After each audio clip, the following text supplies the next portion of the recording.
Olá a todos e todas. Estamos aqui hoje para falar um pouquinho sobre Cuba.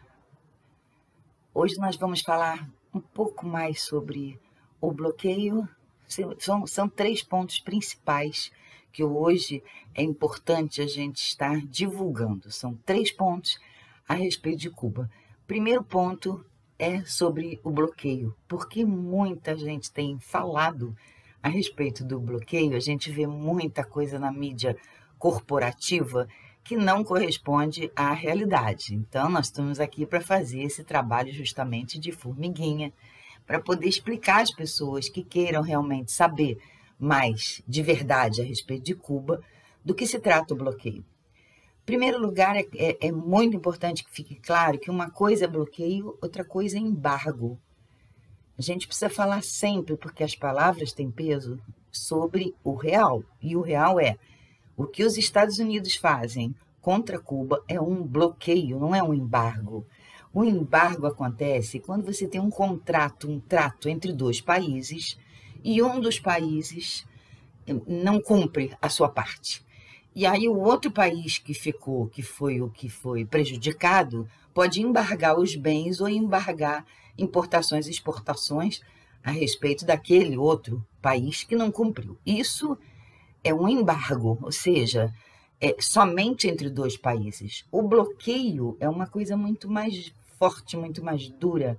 O bloqueio que os Estados Unidos fazem a Cuba é unilateral, não é de parte a parte, não são 2 países que não cumprem o trato um deles, não. É um bloqueio feito dos Estados Unidos em relação a Cuba. Na verdade, se trata de uma guerra que eles fazem sem armas, mas o bloqueio causa muito problema para Cuba. Esse bloqueio, muita gente diz que, mas então Cuba não pode comprar dos Estados Unidos e os Estados Unidos não podem comprar de Cuba. É isso? Não. O bloqueio que os Estados Unidos fazem com relação a Cuba é extraterritorial, acaba atingindo outros países também, o que não é uma medida legal diante do direito internacional, porque você não pode atingir outros países entrando na soberania daqueles outros países, dizendo que eles não podem vender para Cuba, por exemplo. Na verdade, fazendo o papel de advogado do diabo, eles não estão impedindo que os outros países façam negócios com Cuba, que comercializem, enfim, ou que façam empréstimo, porque nada disso é permitido para Cuba. O que eles fazem é o seguinte: um exemplo, a melhor forma é o exemplo, né?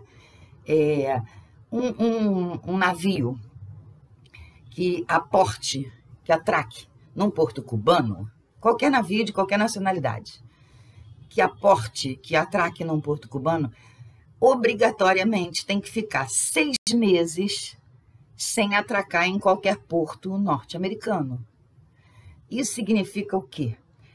Empresas querem lucros, né? Eles não vão prestar solidariedade, não, eles querem comercializar. É do princípio da empresa. Então, vamos imaginar uma empresa do Brasil, né? Não brasileira, mas do Brasil. Uma empresa que venda qualquer coisa, frango, por exemplo. Uma empresa quer vender frango para os Estados Unidos, quer exportar frango para outros países. Ele vai parar num porto, por causa das rotas marítimas, no porto de Mariel, por exemplo, num porto cubano, que tem só 11 milhões de habitantes, sem poder aquisitivo alto, e depois ele vai ter que ficar 6 meses parado em alto mar, imagina o preço disso, sem ir para o grande mercado consumidor mundial, que são os Estados Unidos. Qual empresa vai querer fazer isso? Não vai, né? E como não vai, o que acontece? Cuba fica sem poder importar. Além daquele princípio do bloqueio, não pode comprar nada que tenha 10% de componente norte-americano. Até remédio para dor de cabeça tem componente norte-americano. E os Estados Unidos não podem comprar nenhum produto que tenha 10% de componente cubano. Isso era a base. Depois a coisa foi se ampliando até chegar na Lei Helms-Burton, agora em 1996. E claro que piorado com o governo Trump, que fez com que se fizesse mais 243 medidas contra Cuba em plena pandemia. E aí a gente tem os números, né? E os números são assim: Cuba acumulou 4 bilhões ou 5 bilhões de dólares nesses anos todos. E esse número de prejuízo, esse número para nós é quase o que são 5 bilhões de dólares. A gente não tem nem ideia. Então a gente tem que fazer um índice comparativo com valores.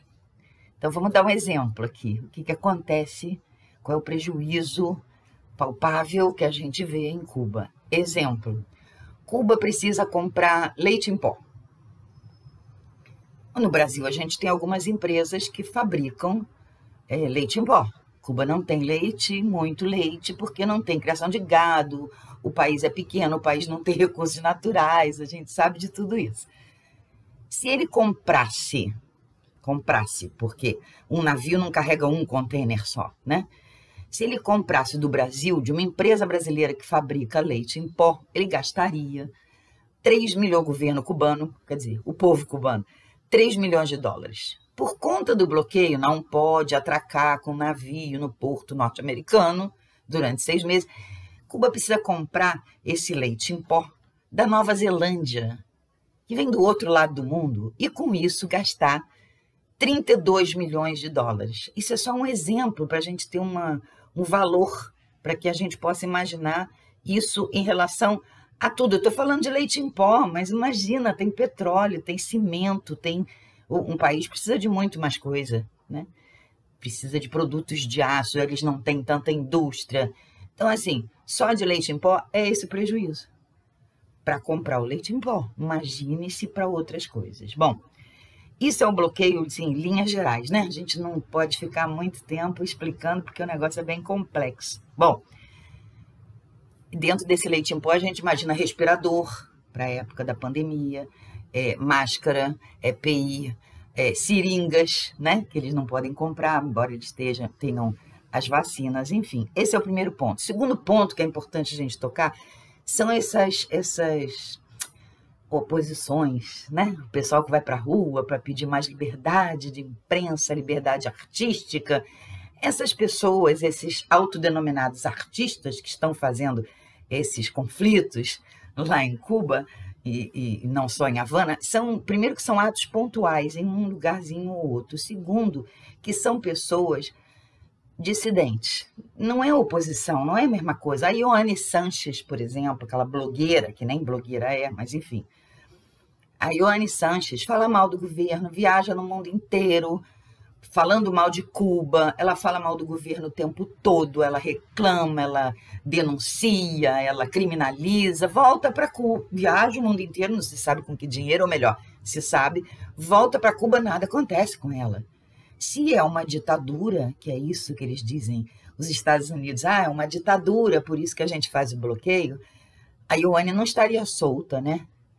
Não estaria desaparecida, ela está lá na casa dela, ninguém dá a mínima para ela em Cuba, mas a verdade é que, então, não há que ditadura é essa que deixa as pessoas falarem mal, viajar, ganhar dinheiro? A mesma coisa acontece com esses artistas, autodenominados artistas, que vão para as ruas dizendo não temos liberdade, SOS Cuba, Cuba Livre, e por aí vai. E ninguém pede pelo fim do bloqueio. Pedem, inclusive, que os Estados Unidos invadam militarmente, imagina, o país deles, porque eles precisam de liberdade. Essas pessoas são os dissidentes, são mercenários que recebem dinheiro dos Estados Unidos, isso comprovadamente. Já teve um deles que foi para a televisão cubana dizer, não, realmente, eu recebi $100 para fazer, né, tudo isso. E aí vão jornalistas norte-americanos para lá, o pessoal que é do contra, recebem, para se ter uma ideia desse recebimento. Os Estados Unidos separam $20 milhões, separaram esse ano só para isso, para financiar essas pessoas que falem mal de Cuba, para ver se finalmente um dia, quem sabe, que não vai chegar, o povo derruba o governo cubano, que é um governo socialista, porque eles não aceitam que ali do ladinho deles, a 160 quilômetros dos Estados Unidos, haja um país que diz que tem outros modos de vida e não é somente o capitalismo. E não é somente pensando em consumo, pensando em comprar uma roupa nova, um tênis novo e depois jogar fora. Não é isso que rege o governo cubano. E para os Estados Unidos isso é um péssimo exemplo. Porque se acaba, por exemplo, o bloqueio, a gente vai ter uma Suíça aqui do lado, uma Suécia, porque aí o país vai crescer muito, construção civil, tudo que se imagine, sem o bloqueio. Esses mercenários são pagos, esses dissidentes recebem dinheiro, o país está em crise, não estou justificando o que eles fazem. E aí o que eles fazem? Recebem dinheiro e tem uma tabela para receber. Então, por exemplo, se você causa em você mesmo hematoma, você recebe $100. Se você causa hematoma numa criança, você recebe $200. E claro que você vai dizer que quem fez isso foi a polícia cubana, foi o governo cubano. Isso tudo para ir detonando o golpe brando, né, que se chama os golpes suaves, que eles tentam fazer, que conseguiram, de certa forma, no Oriente Médio, mas que não vão conseguir em Cuba. E o terceiro e último ponto, que já estamos avançando, é a campanha. O que a gente, então, pode fazer para contribuir, para manter um país que a gente acredita numa outra forma de vida, num outro sistema de governo? O que a gente pode fazer aqui do Brasil, por exemplo? O que a gente pode fazer é entrar numa campanha. E nós temos 2 campanhas.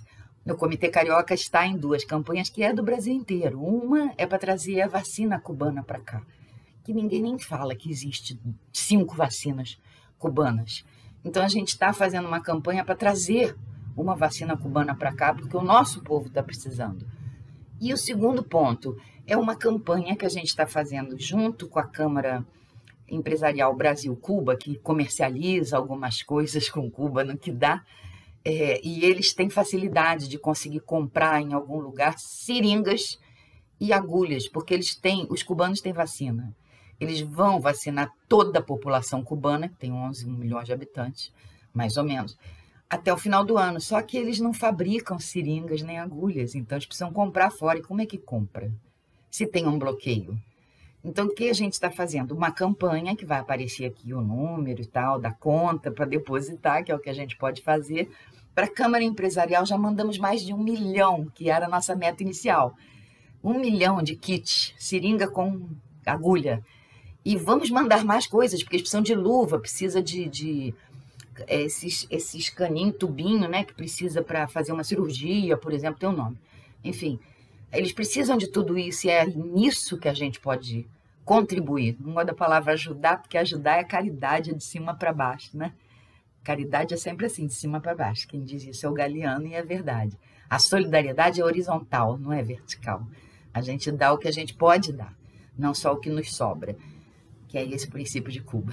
Então, chamo as pessoas que estão aí assistindo, é uma coisa muito séria, uma campanha séria. Essa Câmara Empresarial Brasil-Cuba é muito séria também, e a gente precisa estar contribuindo. Já tem 1 milhão de seringas e outros insumos médicos aí nos mares da China, porque da China é mais barato para comprar, indo para o Porto de Mariel. E assim que chegar, a gente vai tirar foto, vai divulgar bastante, mas a campanha continua, porque a gente precisa mandar mais insumos médicos para eles, para que a gente possa contribuir e dizer, olha só, outro mundo é possível. Então, eu conclamo aqui as pessoas que quiserem, que são a favor daquele sistema de governo. Como seria bom nós, brasileiros, podermos deitar na cama de noite e pensar, não tem nenhum brasileiro passando fome, não tem nenhum brasileiro na rua, sem casa. É isso que acontece em Cuba. Como diz o neoliberal, no programa neoliberal, em Cuba só funcionam 3 coisas: saúde, educação e segurança. Poxa, bastava isso para nós. Obrigada a todo mundo. Entre na campanha, vamos contribuir. Beijo em todos.